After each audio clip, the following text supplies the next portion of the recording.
Yo, what's going down, Green Screen Entertainment fans? Your homie Jay Green back with another Netflix original review for You People. You people? What the hell you mean, you people?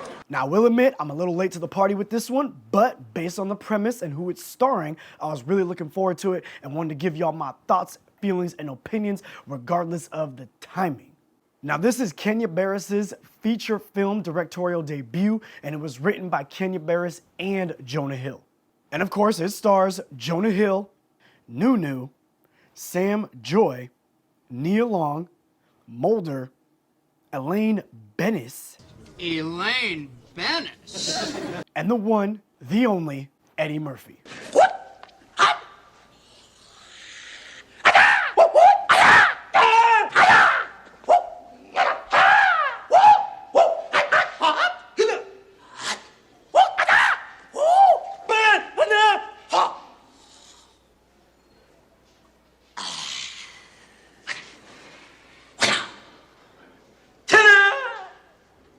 Called the quart of blood technique. You do that, a quart of blood will drop out of a person's body. Now, for all of y'all out there who have no idea what You People is all about, we are following a mixed race couple as they navigate their family's cultural cluelessness and differences. The trailer for this movie enticed me because of its guess who's coming to dinner type premise, starring Jonah Hill doing his Jonah Hill thing, and the fact that we're getting Eddie Murphy playing the Bernie Mac from Guess Who strict father role, which we've never seen him in before. So that's something new and different. Not to mention that this movie being produced, written, and directed by Kenya Barris. I'm like, yo, it's gotta be a win, right? I mean, let's not forget, Kenya Barris is the same man that brought us Blackish, Intergalactic, and Girls Trip. However, he also gave us 2022's Cheaper by the Dozen and Coming to America too. Yikes. Now, with all that knowledge about the way, this entire movie was a bit of a mixed bag for me, and let me tell you why. First off the top, the way that this entire film was put together felt like a feature-length sitcom. The type of sitcom where you can really see the jokes and the situations that are supposed to make you laugh coming a mile away. Now, no film out there is immune to that problem, but even if I can see the joke and the situational comedy coming around the corner, the movie still needs to make me laugh. And I'm gonna tell you like this, out of this entire film with some comedic geniuses, your homie only got a couple of out loud chuckles. Where this movie loses me with those comedic moments is that it felt like when the characters were delivering certain lines or in certain situations, it felt forced and unrealistic. So 9 times out of 10, I just find myself rolling my eyes and actually questioning the very situation or comments that they're saying, which is really not what you want when you're watching a comedy. Most times, the more outlandish should mean more laughs, and that's just not what I got with this one. For the most part, I felt like I was watching a bunch of random scenes that they probably came up with that day for about 2 hours. A character would enter a scene,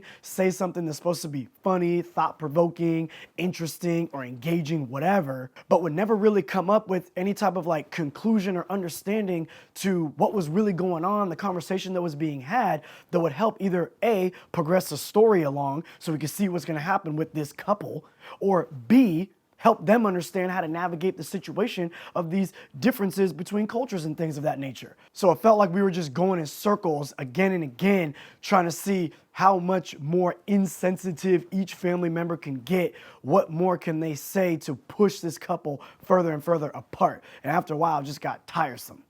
Now, usually when I say something like that, my wife, very sweet, bless her heart, will come out and say, well, now, babe, maybe that's just the way that the person is. Maybe that's just what that person might say.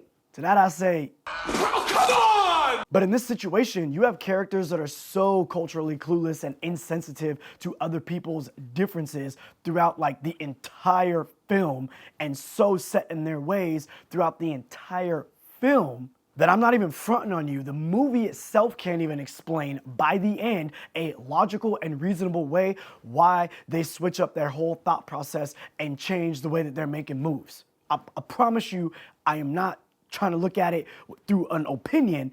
I'm looking at it like, no, the movie does not explain a realistic and reasonable way why these people are changing from what they were in the beginning throughout the entire film to what they end up being in the end.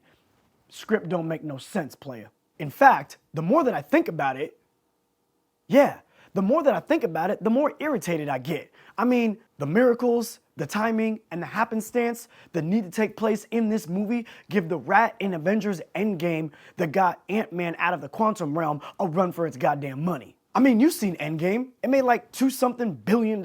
Everybody's seen Endgame. Somehow, a rat gets into a locked van.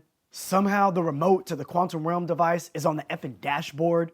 And by happenstance and a goddamn miracle, the rat happens to be heavy enough so that when it walks across the remote, it can click the right sequencing of buttons to get this fool out of the quantum realm?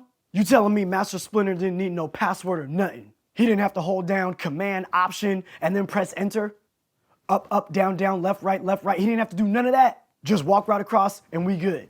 All I'm saying is that this movie puts our characters in America with parents that are a particular type of way. Now, I'm not jaded. I still got faith in humanity, but my mama didn't raise no fool. You're gonna need a lot more time and a whole lot better communication for these two lovebirds to navigate and work out the current situation that they are in for it to end up the way that it does. And the way that the movie plays out, like I said before, script don't make no sense. Now let's talk about Jonah Hill and Lauren London for just a second. Number one, I felt like they had great chemistry on screen. And I feel like when the movie chose to focus on them, that's when I found myself smiling often and actually interested and intrigued in who they themselves are and how they're gonna navigate their relationship. So big ups to Jonah Hill and Lauren London for being a great part of this movie. Eddie Murphy and Julia Louis-Dreyfus are also great parts of this movie, but that's just because they're great. I will admit, I like to see Eddie Murphy playing it different, calm and straight, but most of the time, I did actually feel like watching him play it that way. It seemed like at times he wanted to kind of break free and be the Eddie Murphy that I knew that I grew up with. And I feel like if he had been allowed to do that, he might have been able to deliver certain lines in a much different way, and it would have probably benefited the comedic elements of the film a great deal. And Julia was great as well with what she was given to do, which wasn't really much except for be the culturally clueless and insensitive mom. I really would have liked to have seen her and Lauren spend more time together, so then that way in the end of the movie, when she eventually comes around, it would have felt earned. Now in conclusion, this one didn't really hit with me. But all film is subjective, so given the fact that it's on Netflix, I definitely wouldn't send you out to the theater to watch this one, but it's on Netflix, and if you already got Netflix, why not go ahead, give it a try, check it out. There might be some hidden gems and jokes and things like that in this film that you find funny, and there might be some cultural touchstones that maybe make you think a different type of way and help you out in some situations that you're in. A lot of movies give us a lot of inspiration, knowledge, and understanding, and sometimes it's often through comedy. So, thanks again for sticking around to the end of the video and listening to your homie's thoughts. I really appreciate it. I'd also like to hear your thoughts as always. So again, comment below. Let me know what you think about this film. If you do check it out, if you've ever seen the Bernie Mac, Ashton Kutcher classic, Guess Who? Let me know what you think about that one. If you've ever seen the old school Sidney Poitier, Guess Who's Coming to Dinner? Let me know what you think about that. Let's chop it up about these types of films, y'all. Yo, in the end of the day, your homie, Jay Green, I'm out.